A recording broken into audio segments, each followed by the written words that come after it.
So what is up guys, Nick here helping you to master your technology. Samsung Galaxy S22 versus iPhone 13 speed test. Let's begin with a boot up in 3, 2, 1 and see which one can get there first. Now the iPhone 13 does feature an Apple A15 Bionic, 4 GB of RAM, iOS 15.3.1. Samsung Galaxy S22 features the Snapdragon Gen 1, the 8 series chipset. This is the Snapdragon version, as well as 8 GB of RAM.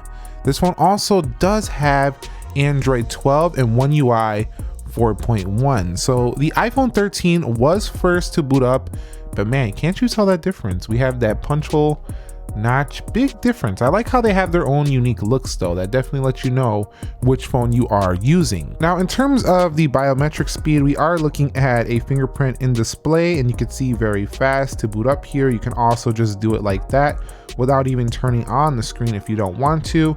In addition, there is a face unlock for this Samsung device. You'll have to turn that on in settings, but it's not quite as secure. It just comes through the way of that camera.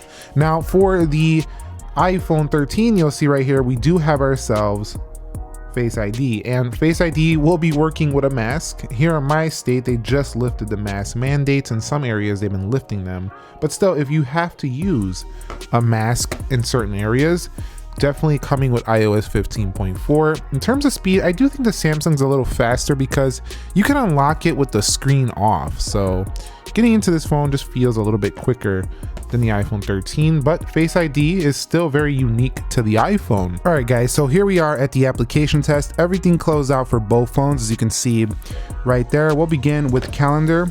You can see about the same. We'll go into calculator. Clock, that might have been Samsung, head up out of there. Weather, you could see weather. Man, these are close. Let's get up out of there. Let's go into Instagram. And you can see Instagram first there, look like for Samsung. We'll go to the profile pages. Apple comes right back. We'll go into this post right here. Pretty similar. Go back home. Quite similar. Let's go into Twitter. And you can see that one was for Samsung. Let's go to profile page. And let's go to this comment right here. By the way, if you're seeing what this comment says, please do not reply to any of these comments you see. If you see a mass reply on my channel, reply, and you see WhatsApp, Telegram, you see anything like this, and it's telling you I got a gift for you, I'm sending you this, do not fall for it. I would never say that. I would make a personal video saying that there's a giveaway or something like that, or I'll put it in a community tab with a big post or a poll asking what you might want. It would never be in the comments section, no links, nothing like that. Please do not fall for this. I had to let this be known. I'm gonna keep letting this be known as long as it keeps going on until YouTube can implement a feature to detect more of these spam bot comments.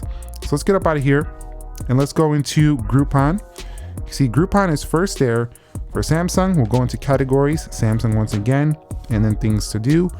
Quite similar. Let's go into ESPN. I will say the scrolling can be a little bit janky though on the Samsung sometimes, and that one was definitely Apple. Let's go over here to scores. You can see that is the iPhone 13. A little bit weird scrolling there, a little bit choppy. Let's go on to Amazon. And you can see Amazon first there for Samsung. However, we do have a 60 Hertz display, 120 Hertz, but the iPhone definitely did have more time to go ahead and load up. So let's get up out of there. Let's go into Best Buy. And you can see Best Buy is first there for the iPhone. Let's head up out of there. Let's go into eBay. You can see eBay first there for the Samsung. We'll head up out of there. We'll go into Starbucks. Starbucks first there for the Samsung. We'll go into Prime Video.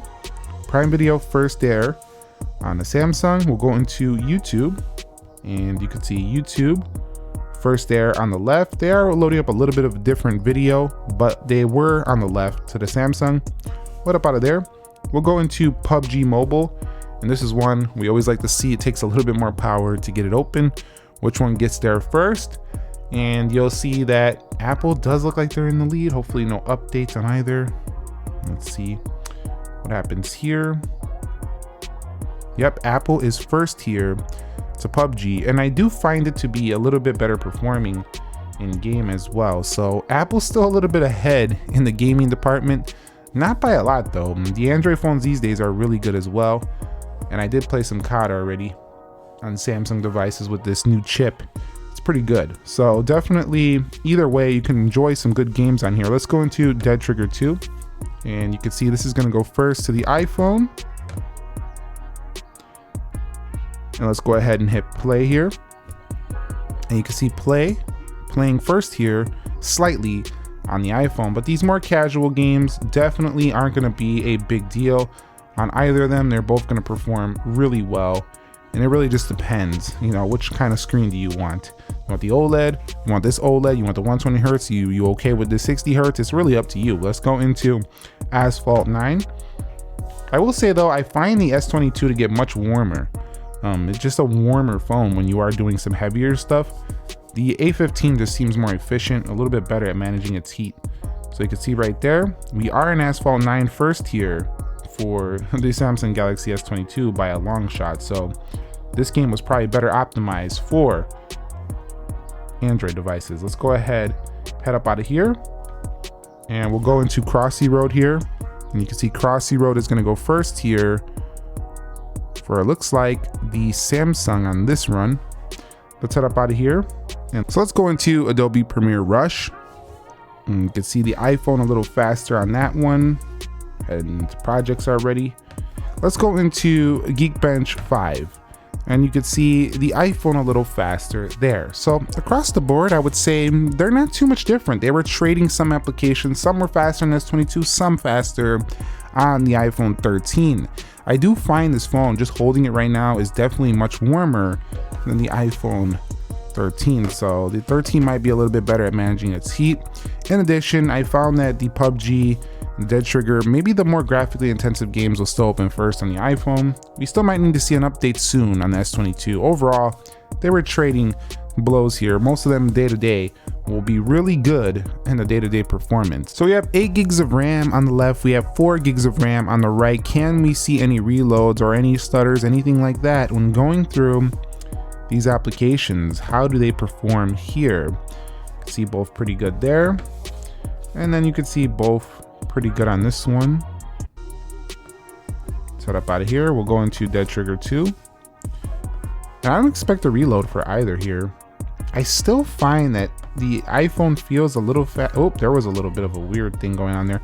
I still find that the iPhone is a little smoother when it comes to just coming out of these. When you go back into them, it's just like butter. I mean, we're still getting really good performance here for S22 though. Let's go into Best Buy. Let's go to Amazon. Let's go into ESPN. Let's go into Groupon. Let's go into Twitter. And let's go into Instagram. See, that looked like a total reload on the Samsung. Let's go into weather. And some of these are like better held, it looks like, for the 13. Yeah, the 13 looks like it was holding these applications a little bit better. However, nothing like, just besides Instagram, nothing really reloaded too much on the Samsung, but it's still a little smoother when going back between the apps on the iPhone 13. All right, guys, so now in the Samsung internet versus Safari, let's go to apple.com, 3, 2, go. And you can see Apple was first on their own website. Let's click learn more. See Apple a little faster there. We'll go into Samsung.com. All right, so we're gonna head to Samsung.com in 3, 2, go. And you could see this is gonna go first to, it looked like the iPhone had it, but Samsung finished the load first. So Samsung's gonna take that one. We'll click learn more here. And we're gonna look at this design your kitchen.